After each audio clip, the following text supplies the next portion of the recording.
Thank you for joining Statistics Made Easy. In this session, we will briefly explore the theoretical foundations of multivariate statistics. If you're already familiar with these concepts, feel free to skip ahead to our practical sessions where we implement multivariate statistics in Stata. Here we won't delve into the mathematical details, but rather focus on understanding the intuition behind these statistical models. Let's start by looking at some key concepts in statistics. Imagine I want to test the following hypothesis. I believe that as temperature increases, people buy more ice cream. To test this hypothesis, I collect data on temperature and ice cream consumption. Let's first understand the idea of variance. Variance is the average of the squared differences between each data point and the mean of the variable. Looking at my temperature data, I see that temperatures vary. Sometimes they are higher, sometimes lower, but mostly they're somewhere in the middle. I can do the same variance analysis for my ice cream consumption. Similarly, I noticed that ice cream consumption varies. Sometimes people buy more, sometimes less. But I see also a shared variance, a covariance. And that brings us to our next concept. Covariance measures the joint variability of two variables. From our previous session on descriptive statistics, you may recall the scatter plot. Let's use this to plot the covariance of these variables. In the scatter plot, I have temperature on the x-axis and ice cream consumption on the y-axis. Each point represents a pair of observed values. I notice that as temperature increases, ice cream consumption tends to increase as well. This positive relationship indicates positive covariance. Now, in multivariate statistics, we also want to quantify this relationship. We do so by fitting a regression line through this cloud of points.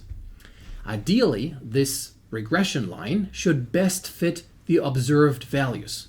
But how can we achieve this? We first calculate the residuals, which are the differences between the observed values and the predicted values, or the regression line. We then square these residuals and sum them up. This technique, called ordinary least squares regression, or short OLS regression, minimizes the sum of the squared residuals to find the best fitting line.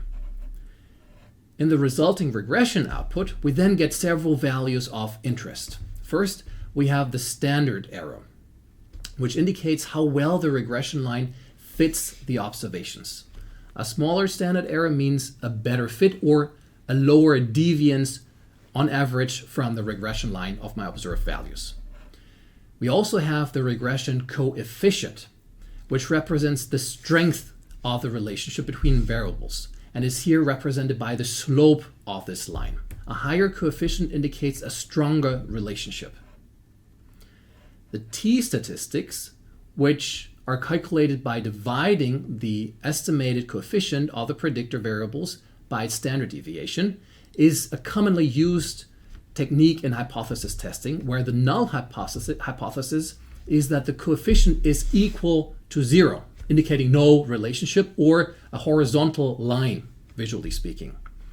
If the t-statistics is significant, that is, its absolute value is greater than the critical value that I choose, we reject the null hypothesis and conclude that there's a statistically significant relationship between the predictor, in our case temperature, and the outcome variable, in our case ice cream consumption.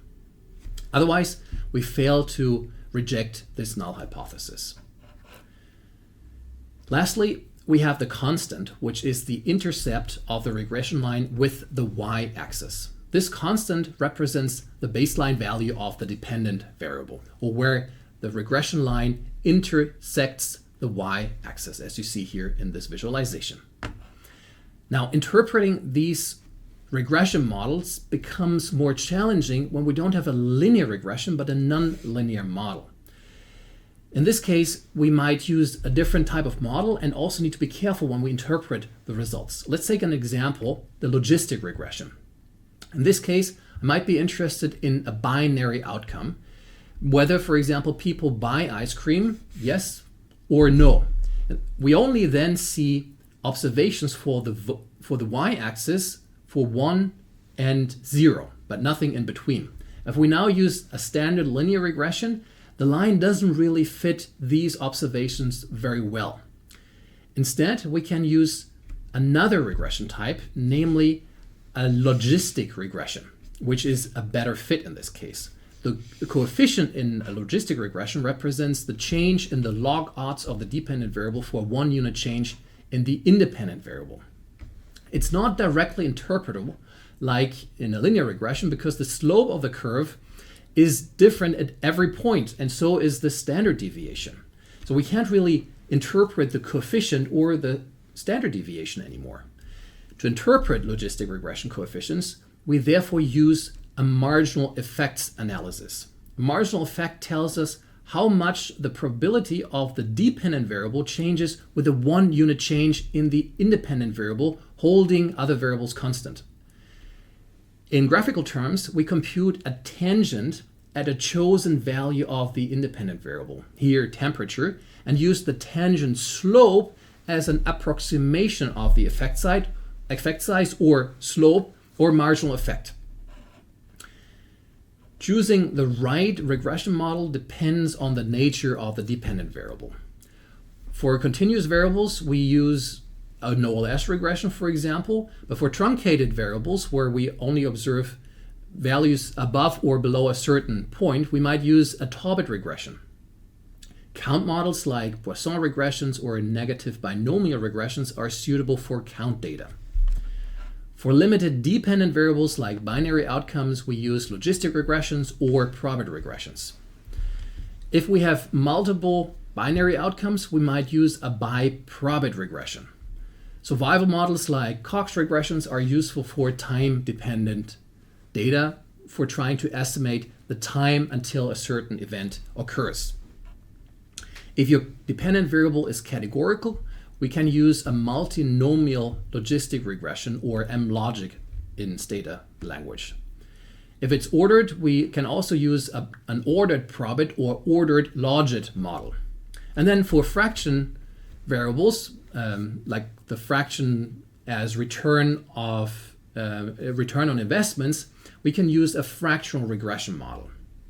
These are just some examples of regression models available in Stata, and choosing the right one depends mostly on your question, but also on the structure and variance of your dependent variable. Usually it does not so much depend on your independent variable, so you can focus on the distribution and variance and the type of values you have in your dependent variable.